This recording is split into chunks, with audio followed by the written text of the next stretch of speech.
De mañana, la niebla asciende del mar por los acantilados de más allá de Kingsport.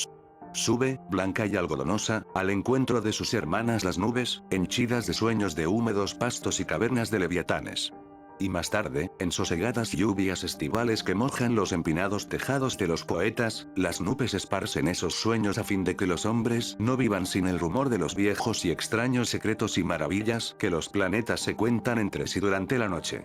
Cuando los relatos acuden en tropel a las grutas de los tritones, y las caracolas de las ciudades invadidas por las algas emiten aires insensatos aprendidos de los dioses anteriores, entonces las grandes brumas ansiosas se espesan en el cielo cargado de saber, y los ojos que miran el océano desde lo alto de las rocas tan solo ven una mística blancura, como si el borde del acantilado fuese el límite de toda la tierra, y las campanas solemnes de las boyas tañesen libremente en el éter irreal. Ahora bien, al norte del arcaico Kingsport, los riscos se elevan con arrogancia, altos y curiosos, terraza sobre terraza, hasta que el más septentrional de todos se recorta en el cielo como una nube gris y helada por el viento. Desolada, sobresale una punta en el espacio ilimitado, ya que la costa tuerce bruscamente allí donde desemboca el gran Miskatonic, después de dejar atrás Arkham, trayendo leyendas de los bosques y recuerdos singulares de las colinas de Nueva Inglaterra. Las gentes marineras de Kingsport miran hacia ese acantilado como miran otros hacia la estrella polar y computan las guardias de la noche según este oculta o permite ver la Osa Mayor, Casiopea y el dragón. Para ellos, forma parte del firmamento, y, en verdad, también desaparece cuando la niebla oculta las estrellas o el sol. Sienten cariño por algunos acantilados, como ese al que llaman el Padre Neptuno por su grotesco perfil, o ese otro de peldaños gigantescos al que llaman la Calzada. Pero este último les produce temor, porque está muy próximo al cielo. Los marineros portugueses que llegan de viaje se santiguan al verlo, y los viejos yanquis creen que escalarlo, en caso de que fuera posible hacerlo, sería un asunto mucho más grave que la muerte. Sin embargo, hay una casa antigua en ese acantilado, y por la noche se ven luces en sus ventanas de cristales pequeños. Esa antigua casa está allí desde siempre, y dicen que la habita uno que habla con las brumas matinales que suben del mar y que quizá ve cosas singulares en el océano cuando el borde del acantilado se convierte en el confín de la tierra y las boyas solemnes tañen libremente en el blanco éter de lo irreal. Eso dicen que han oído contar, pues jamás han visitado ese despeñadero prohibido, ni les gusta dirigir hacia allí sus catalejos. Los veraneantes la han examinado con sus gemelos descarados, pero no han visto otra cosa que el tejado, primordial, puntiagudo, terripia, con aleros que llegan casi hasta los grises cimientos, y la luz amarillenta de sus pequeñas ventanas, cuando asoma por debajo de esos aleros al oscurecer. Estos visitantes veraniegos no creen que el habitante de la antigua casa esté en ella desde hace siglos. Pero no pueden probar semejante herejía a ningún auténtico vecino de Kingsport. Hasta el anciano terrible que habla con péndulos de plomo encerrados en botellas, compra comida con viejo oro español, y guarda ídolos de piedra en el patio de su casa antediluviana de Batter Street, no puede sino decir que ya vivía allí cuando su abuelo era niño, lo que debió ocurrir hace un montón de años, cuando Belker, o Shirley, o Pownall, o Bernard era gobernador de la provincia de la Bahía de Massachusetts al servicio de su majestad. Luego, en verano, llegó a Kingsport un filósofo. Se llamaba Thomas Olney, y enseñaba cosas tediosas en una facultad cercana a Narragansett. Llegó con una esposa robusta y unos hijos retozones, y sus ojos estaban cansados de ver las mismas cosas durante muchos años y de pensar los mismos disciplinados pensamientos. Miró las brumas desde la diadema del Padre Neptuno, y trató de adentrarse en el mundo blanco y misterioso por los titánicos escalones de la calzada. Mañana tras mañana subía a tumbarse a los acantilados y contemplar, desde el borde del mundo, el éter misterioso que se extendía más allá, escuchando las campanas espectrales y los gritos insensatos, de lo que quizá fueran gaviotas. Luego, cuando levantaba la niebla y el mar recobraba su aire prosaico con el humo de los barcos, suspiraba y bajaba al pueblo, donde le encantaba recorrer los estrechos y antiguos callejones que subían y bajaban por la colina y estudiar los ruinosos hastiales y los portales de extraños pilares que habían cobijado a tantas generaciones de robustos marineros. Incluso habló con el viejo terrible, a quien desagradaban los forasteros, y este le invitó a su casa arcaica y temible, cuyos techos bajos y carcomidos enmaderados escuchan los ecos de inquietantes soliloquios en la oscuridad de las primeras horas de la madrugada. Naturalmente, fue inevitable que Olmi reparase en la casa solitaria y gris del cielo, situada en lo alto de aquel siniestro despeñadero, formando un todo común con las brumas y el firmamento. Siempre se alzó sobre Kingsport, y siempre corrió el rumor de su misterio por sus tortuosos callejones. El viejo terrible le contó a Olmi, entre jadeos, una historia que había oído a su padre sobre un rayo que brotó una noche de aquella casa puntiaguda, y se perdió en las nubes más altas del cielo. Y la abuela Orme, cuya minúscula casa de Ship Street tiene su techumbre holandesa toda cubierta de musgo y de hiedra, le refirió con voz chillona algo que su abuela había oído contar sobre unas sombras voladoras que salían de las brumas orientales y se dirigían a la única puerta de esa inalcanzable morada, la cual se abre al borde mismo del barranco que desciende hasta el océano y solo puede verse desde los barcos que cruzan por el mar. Finalmente, ávido de experiencias nuevas y extrañas, y sin que le contuvieran ni el temor de los vecinos de Kingsport, ni la usual indolencia de los veraneantes, tomó Olmi una resolución terrible. A pesar de su formación conservadora, o a causa de ella, que las vidas rutinarias albergan anhelos ansiosos de lo desconocido, hizo solemne juramento de escalar aquel acantilado del norte y visitar la casa anormalmente antigua y gris del cielo. Sin duda, su yo racional debió de persuadirle de que sus moradores entraban por la parte de tierra, a través de alguna cresta accesible próxima al estuario del Miskatonic. Probablemente bajaban a comerciar a Arkham, conscientes de lo poco que les gustaba la casa a los ciudadanos, o incapaces quizá de descender por la parte del acantilado que daba a Kingsport. Olmi recorrió los riscos más accesibles, hasta el pie del gran precipicio que subía a unirse insolente con las cosas celestes, y comprobó de manera patente que ningún ser humano podía escalarlo ni descender por la ladera sur. Al este y al norte se elevaba perpendicularmente también, desde el agua hasta una altura de miles de pies, de forma que solo quedaba la vertiente norte, la cual miraba hacia tierra y hacia Arkham. Una mañana de agosto salió Olmi en busca de algún sendero que subiera hasta el inaccesible pináculo. Marchó en dirección noroeste por agradables caminos secundarios, pasó por la charca de Hooper y el viejo polvorín de ladrillo gris, hasta llegar allá donde los pastizales coronan la cresta que se asoma sobre el Miskatonic y dominan un precioso panorama de blancos campanarios georgianos de Arkham que se alzan leguas más allá, al otro lado del río y de los prados. Aquí encontró un dudoso camino en dirección a Arkham, aunque no vio ninguno en la del mar, como quería. Los bosques y los prados se apretujaban en la ribera alta de la desembocadura del río, donde no se veía signo alguno de presencia humana, ni siquiera una tapia de piedra, ni una vaca extraviada, sino solo hierba alta, árboles gigantescos y marañas de zarzas que quizá vieron los primeros indios. A medida que subía lentamente por el este, cada vez más alto, por encima del estuario que quedaba a la izquierda, y cada vez más cerca del mar, el camino se iba haciendo más difícil, hasta que se preguntó cómo se las arreglaban los moradores de aquel desagradable lugar para llegar al mundo exterior, y si bajarían a menudo al mercado de Arkham. Luego fueron escaseando los árboles y muy por debajo de él, a su derecha, vio las lejanas colinas y los antiguos tejados y campanarios de Kingsport. Incluso Central Hill era una elevación enana vista desde esta altura, y apenas se distinguía el antiguo cementerio situado junto al hospital congregacionalista, bajo el cual se decía que había terribles cavernas o pasadizos.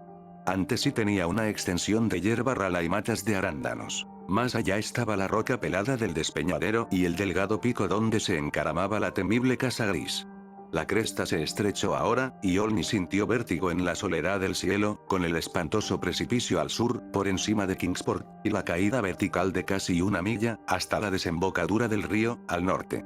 De repente descubrió ante sí una zanja de unos 10 pies de profundidad, de forma que tuvo que colgarse de las manos en su interior, dejarse caer por su suelo inclinado y después arrastrarse peligrosamente, pendiente arriba, hacia un desfiladero natural que había en la pared opuesta.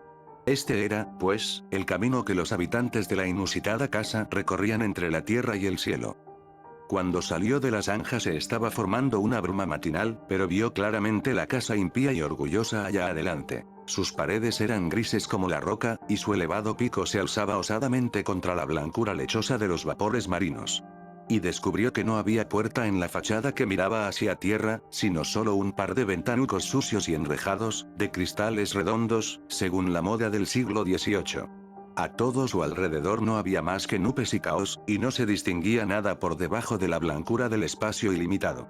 Estaba solo en el cielo, con esta casa extraña e inquietante. Y al rodearla precavidamente, en dirección hacia la parte delantera, y ver que no se podía llegar a su única puerta salvo por el éter vacío, sintió un claro terror que la altura no acababa de explicar enteramente.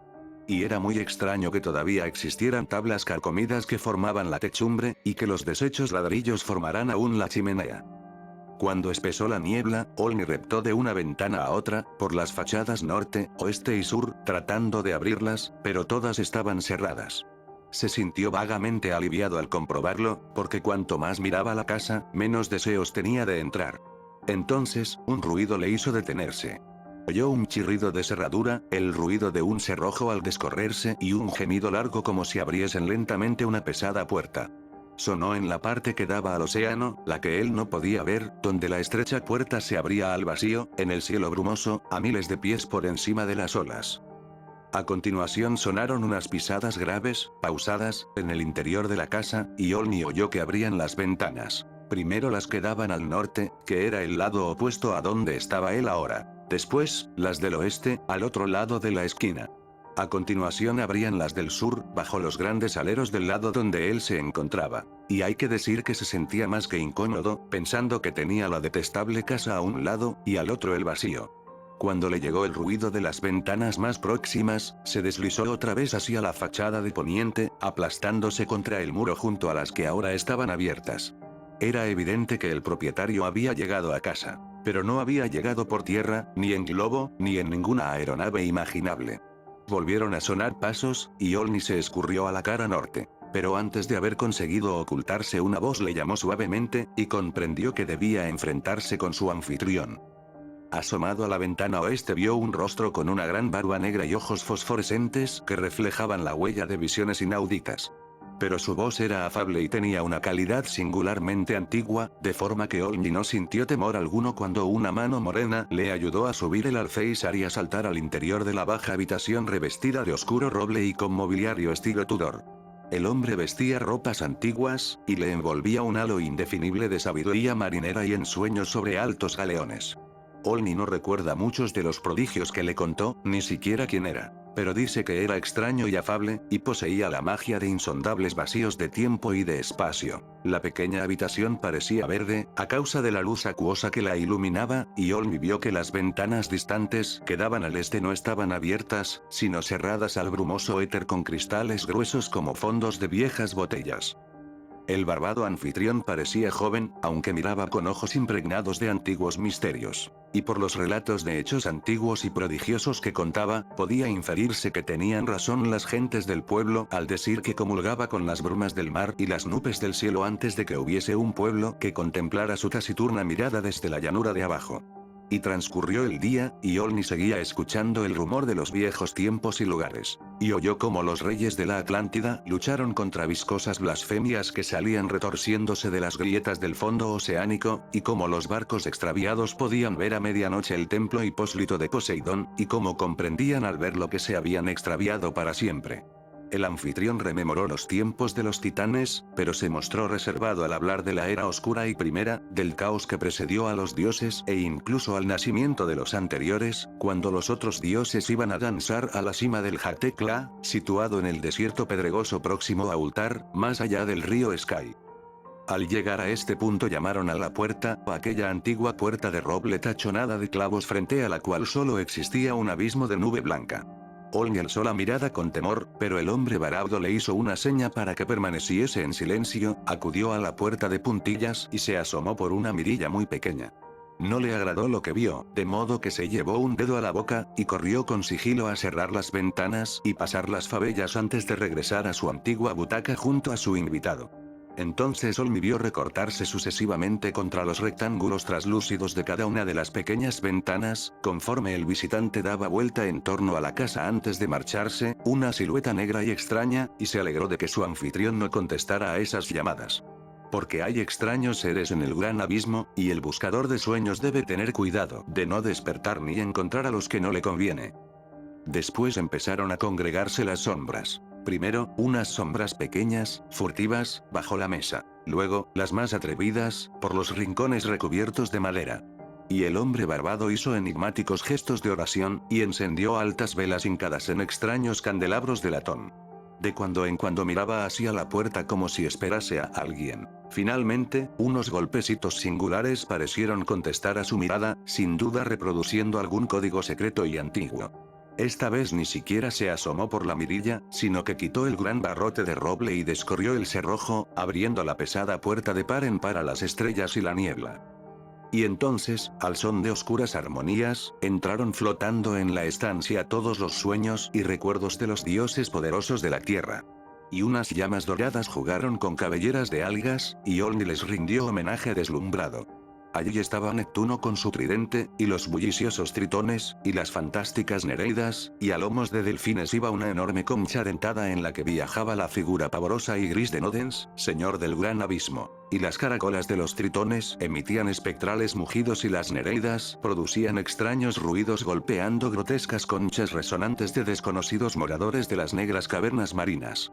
A continuación, el venerable Nodens tendió una mano arrugada y ayudó a Olmi y a su anfitrión a subir a su concha gigantesca, al tiempo que las conchas y los gongos prorrumpían en un clamor tremendo y espantoso. Y el fabuloso cortejo salió al éter ilimitado, y los gritos y el estrépito se perdieron en los ecos de los truenos. Toda la noche estuvieron los de Kingsport observando el altísimo acantilado, cuando la tormenta y las brumas se abrían transitoriamente. Y cuando, hacia las primeras horas de la madrugada, se apagaron las luces débiles de las ventanas, hablaron en voz baja de temores y desastres. Y los hijos y la robusta esposa de Olmi rezaron al Dios amable de los anabaptistas, y confiaron en que el viajero pidiera prestados paraguas y chanclos, si no cesaba la lluvia por la mañana. Luego surgió goteante el amanecer envuelto en brumas marinas, y las boyas tañeron solemnes en los vórtices del blanco éter.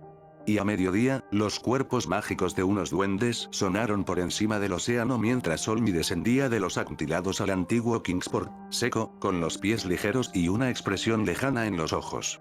No pudo recordar qué había soñado en la casa del anónimo ermitaño, encaramada en el cielo, ni explicar cómo había bajado por aquel despeñadero que no habían podido recorrer otros pies, ni fue capaz de hablar con nadie de estas cosas, excepto con el anciano terrible, quien después murmuró extrañas cosas para su larga y blanca barba, y juró que el hombre que había descendido de aquel despeñadero no era el mismo que había subido, y que en algún lugar, bajo aquel tejado gris y puntiagudo, o en medio de aquella siniestra niebla blanca, se había quedado extraviado el espíritu del que fuera Thomas Olmi. Y desde aquel momento, a lo largo de lentos, oscuros años de monotonía y hastío, el filósofo trabaja y come y duerme y cumple sin queja sus deberes de ciudadano. Ya no añora la magia de las lejanas colinas, ni suspira por secretos que asoman como verdes arrecifes en un mar insondable. Ya no le produce tristeza la monotonía de sus días, y sus disciplinados pensamientos resultan suficientes para su imaginación. Su buena esposa es más fuerte cada vez, y sus hijos se hacen mayores, y más prosaicos y prácticos. Pero él no deja de sonreír con orgullo cuando el momento lo requiere. En su mirada no hay un solo destello de inquietud, y si alguna vez presta atención, tratando de escuchar solemnes campanas o lejanos cuernos de duendes, es solo de noche, cuando vagan libremente los sueños antiguos. Jamás ha vuelto a visitar Kingsport, porque a su familia le desagradan las casas viejas y raras y dice que tiene un pésimo alcantarillado. Ahora tienen un precioso chalet en las tierras altas de Bristol, donde no hay elevados riscos y los vecinos son corteses y modernos. Pero en Kingsport corren extraños rumores, y hasta el viejo terrible admite algo que su abuelo no contó. Porque ahora, cuando el viento sopla tumultuoso del norte, azotando la casa elevada que se funde con el firmamento, se rompe al fin ese silencio siniestro y ominoso que siempre fue dañino para los campesinos de Kingsport. Y los viejos hablan de voces agradables que oyen cantar allá arriba, y de risas henchidas de una alegría más grande que la alegría de la tierra, y cuentan que al atardecer las pequeñas ventanas se ven más iluminadas que antes. Dicen también que la fiera Aurora llega más a menudo al lugar, vistiendo al norte de brillante azul con visiones de helados mundos, mientras el despeñadero y la casa se recortan negros y fantásticos contra singulares centelleos. Y que las brumas del amanecer son más espesas, y que los marineros no están tan seguros de que todos los tañidos que suenan amortiguados en el mar se deban a las boyas solemnes.